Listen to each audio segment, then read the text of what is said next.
Les grandes civilisations du passé ont posé les fondations de notre monde moderne.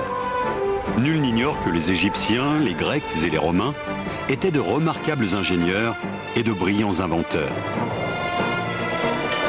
Mais la plupart des livres d'histoire passent sous silence toute une période au cours de laquelle un certain nombre de grands esprits ont véritablement révolutionné le domaine de la connaissance scientifique et technique. Une période considérée comme l'âge d'or du progrès technologique en Orient.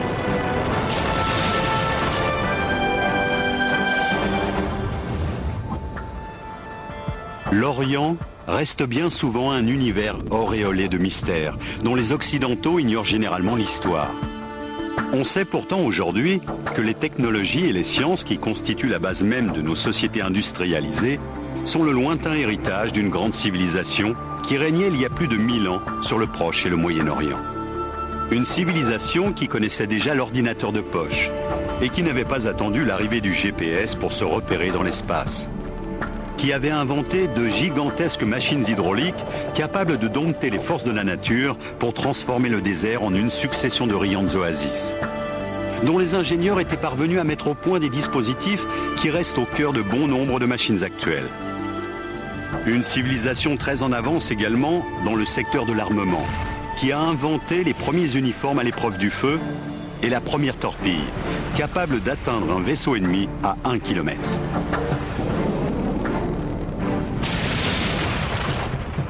L'effondrement de l'Empire romain marque un grand tournant pour la civilisation occidentale.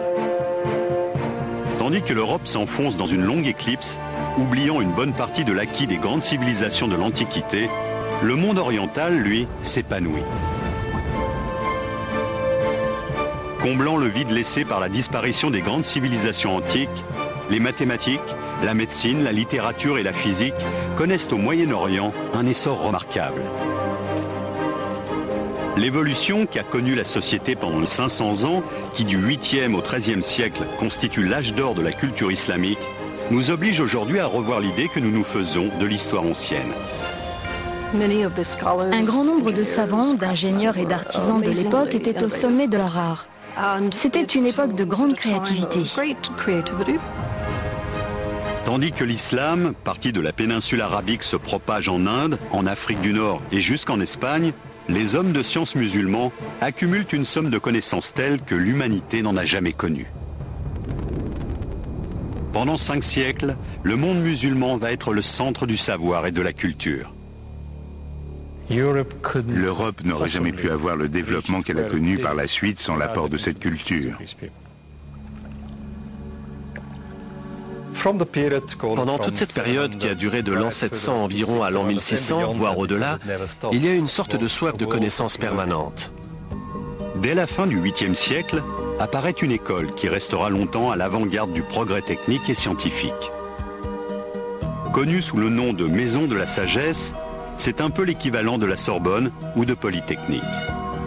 Elle attire des intellectuels venus de l'ensemble du monde musulman. L'une de ses activités principales est le déchiffrage des ouvrages anciens qui contiennent les plans de machines en usage 1000 ans plus tôt. Les premiers savants arabes ont repris des textes hellénistiques et romains et les ont traduits, tout en développant les principes qui y étaient exposés.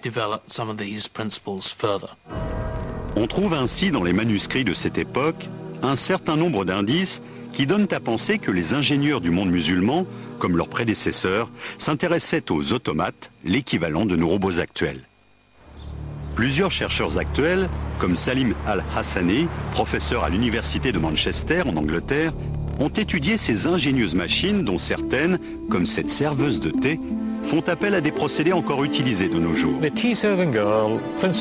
La serveuse de thé est constituée d'un réservoir placé au-dessus d'un robot. Ce réservoir est percé d'un trou par lequel l'eau ou le thé peut s'écouler. Ce système permet de contrôler le débit de la machine, ce qui devait beaucoup étonner et amuser l'assistance. Le réservoir est rempli d'eau ou de thé qui tombe ensuite goutte à goutte dans un récipient à un rythme constant. Lorsque le liquide atteint un certain niveau, au bout de 7 minutes et demie exactement, il s'écoule dans le verre que la serveuse tient à la main. Le poids du verre plein déclenche un mécanisme qui fait descendre la figurine. Une porte s'ouvre et la serveuse propose le verre à l'invité ébahi. Ce genre de machine devait augmenter encore l'admiration et le respect dont jouissaient les savants de l'époque.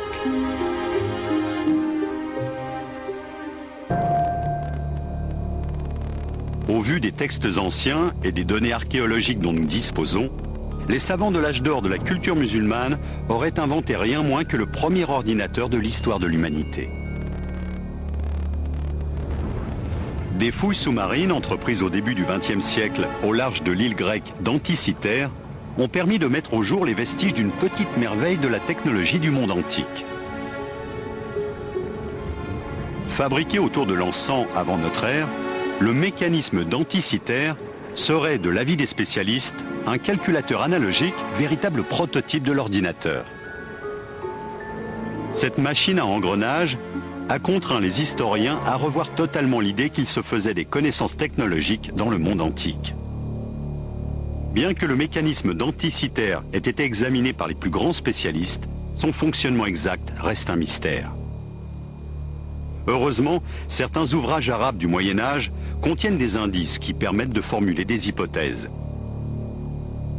On a ainsi retrouvé dans un manuscrit du Xe siècle, attribué à un astronome du nom d'Al-Biruni, le croquis d'un calendrier à engrenages. La machine d'Al-Biruni permettait, grâce à un système très élaboré, de suivre les mouvements des astres du système solaire. Composé de 8 roues dentées en bronze, ce mécanisme est en soi une véritable prouesse technologique. Tous les cadrans étaient réglés sur la bonne position astrologique avant la mise en service de la machine. Chaque jour, on avançait l'aiguille principale d'un cran, ce qui mettait en action l'ensemble des engrenages, modifiant successivement les indications relatives au Soleil, à la Lune et aux phases de la Lune.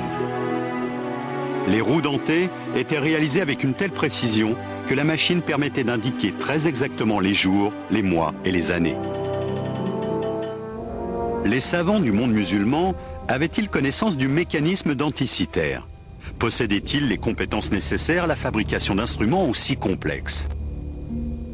Un livre, écrit au XVIe siècle par un homme de science de l'époque, Taqi al-Din, décrit une mystérieuse machine qui serait, selon les spécialistes, un système hydraulique d'un type particulièrement ingénieux et élaboré.